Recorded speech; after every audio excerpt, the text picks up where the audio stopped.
Shoegaze is magic. It flips everything about the generic rock band on its head. It's surprising, technically fascinating, and currently quite trendy. But really, as popular music, it shouldn't work. It's a genre built of contradictions. There seems to be a paradox behind each of its defining characteristics. It's deeply emotional, yet detached, noisy but dynamic, melancholy, but with a sense of conquering. Its sound is an ethereal slurry of effect-laden guitars and vocals. And these individual elements are sometimes intentionally difficult to separate as a listener. It's a wall of sound, swirling and crashing, but at the same time there's something quiet in shoegaze, almost subtle. The vocals are often quite soft, an island of stability in a storm of distorted fuzz and echoing reverb. And now we find ourselves surrounded by shoegaze yet again. Gen Z has rediscovered some classics through TikTok and Instagram, and there are a ton of shoegaze revival bands that are kind of popping up everywhere. And there's an even greater number of artists that are either influenced by shoegaze or are trying to emulate like really specific characteristics that the genre has. And if you've heard of the term, but you're not really sure what it sounds like or what it stands for, then relax, everything will become clear. Today we're going to be looking at what makes shoegaze so hard to pin down, why it just won't die, and also some of the strange but fascinating philosophy at the genre's core. I'm David Hughes, you're watching Charcuterie Sound, and today we're going to dive into the world of shoegaze. And if you stay tuned to the end, I have some great recommendations that I think will act as a really good on-ramp if you're trying to get into the genre. This stuff deserves to be on your listening rotation.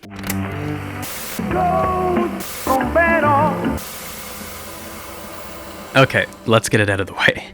Shoegaze is one of the best subgenre names, next to maybe psychobilly and ectofolk. Look that one up, it's pretty weird. But shoegaze, how do you get a name like that? Well, the quick and dirty answer is guitar pedals and snobby journalists. See, shoegaze bands are pretty guitar forward, and part of what builds the genre's distinctive wall of sound is a reliance on various effects pedals which are, well, activated in live shows by a guitarist's feet, something that requires significant focus, thus shoegaze. But the term was originally a criticism, like a polemical dig meant to poke fun at the perceived lack of stage presence. And in the environment where shoegaze cut its teeth, this focused, non-theatrical musical performance was certainly something different. And as you probably know, not everybody likes different. But also, this shoegazing behavior wasn't entirely a product of the complex use of guitar pedals. It was, at least to some degree, by some groups and artists, intentional. Mark Gardner of the pioneering shoegaze group Ride puts it succinctly. He says, "We didn't want to use the stage as a platform for our ego. We presented ourselves as normal people, as a band that wanted their fans to think that they could do that too."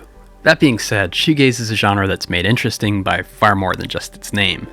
Like some genres I've covered, it has an aesthetic, a philosophy, and is somewhat attached to a specific time and specific subculture.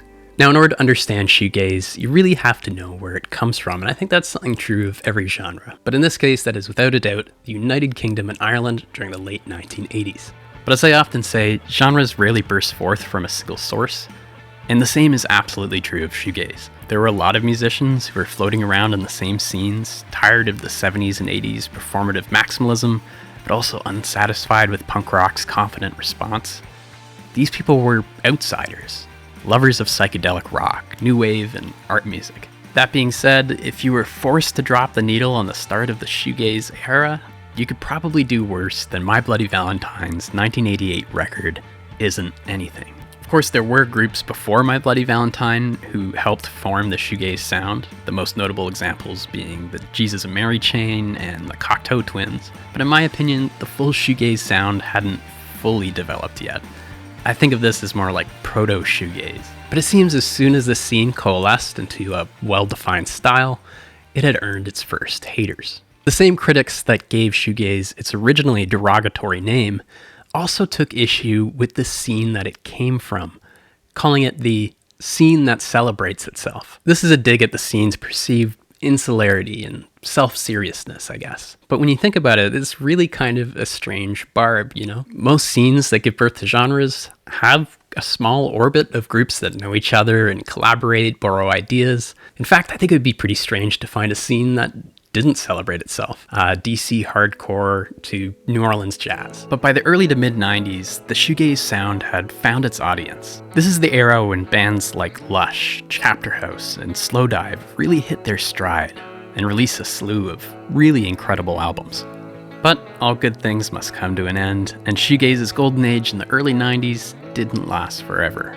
New fringe genres were working their way into the mainstream and quickly surpassed shoegaze for public mindshare. There's grunge out of Seattle, new styles of hip-hop, metal, ska, and notably a new wave of suburban punk. Many shoegaze acts during this time either disbanded or pivoted their sound to emerging popular genres like Britpop in the UK. Good example of this would be The Verve, whose earlier shoegaze efforts were kind of put aside in favor of music with more mainstream appeal, like the song that will now be stuck in your head, for better or for worse, Bittersweet Symphony. And I think that's one of the most fascinating things about shoegaze, is that it feels like a subgenre that never really reached its full potential. Now let's look at some of the cool stuff that shoegaze is doing musically that helps it achieve its signature sound. And it's only appropriate to start with the object of all this gazing. Let's take a look at the arsenal of pedals a shoegaze guitarist might use. There are tons of different types of reverb pedals, but they all have the same goal, which is to create an illusion of space. You can have a quick, snappy reverb that makes it sound like you're in a very tight, small space, or something very echoey, which might be reminiscent of playing in a big cathedral. Next we have fuzz, which is a type of distortion that's really heavily saturated, which just means it's adding more frequencies, in this case especially in the high end. And this gives you, well, a fuzzy, low fidelity sound. Another essential pedal for this genre is chorus. This pedal duplicates, alters, and then reintegrates what you're playing back into the final sound. When used in moderation, this can give your guitar a thicker, richer tone, and when used at really high levels, it can create an altered, psychedelic feeling. Next, we have the wah-wah pedal. If you've heard of any guitar pedals, you've probably heard of this one. It alters the frequency of the sound you're making with your guitar, and you can control this change by using a foot rocker built into the pedal. You're probably most familiar with this sound from psychedelic rock in the 1970s, or funk, where it's often employed to mimic the human voice to get that funky waka waka kind of sound. In shoegaze though, this pedal is used often in a slightly different way, to slowly shift through frequency concentrations to provide that sweeping, ever-changing ephemeral sound. It's also important to note that the order that these pedals are organized in, and the combination of effects you currently have activated, massively affects the final sound. And of course, this is just a tiny taste of some of the pedals shoegazers might be gazing at. Others include tremolo, octave, flangers, but the electric guitar is not the only thing that defines the sound of shoegaze. Like many styles of music, the vocals are also a huge part of the genre's musical aesthetic. The vocals in a shoegaze song usually have a massive amount of reverb applied to them, making the singer sound like they're standing in the middle of a school gymnasium. But at the same time, the vocals are often really quiet too, with slow, gliding melodies. It's a sentimental sound. Now, the percussion in shoegaze can vary pretty wildly, but the boilerplate sound is a simple rock beat, heavy on the ride cymbal, especially the bell of the ride, that's that central bit. This distinctive high-end ringing sound really helps to add to that high end and evens out the mix. And for me, this is one of the things that shoegaze does really well. It's using its mix for a really meaningful effect. The high end of the mix is dreamlike and shimmery, jangly, and its low end is groaning and fuzzy and chaotic. And for me, this leads to a really cool kind of sweet and salty mix that is full and awesome. And while phone and laptop speakers are great if that's all you have access to, if you do have a good pair of headphones, this is the genre to put them on for. This will allow you to hear a lot more of what's going on in the song and really get you to feel that wall of sound effect that everybody's talking about. Now, shoegaze is a pretty cerebral genre, and its lyrics are often mournful. They're introspective, with a sprinkling of existential heartache. And if you've watched any of my videos, you know I love waxing philosophical about the existential question and how it's reflected in music. Shoegaze, however, has its own answer. It's one deeply rooted in a sort of romantic individualism.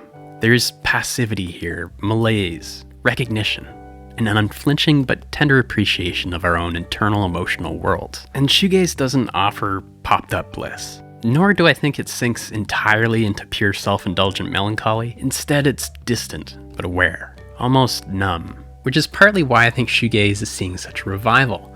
Many young people see a world that's more isolated, more polluted, more divided politically, and they're lacking the comfort of their parents' and grandparents' kind of modernist worldview. I think it's not hard to see how shoegaze's kind of intoxicating mix of stability, chaos, emotional honesty, how that wouldn't be extremely cathartic. Like a form of escapism that doesn't distract, but rather commiserates with you. But that's almost too much waxing philosophical for one day.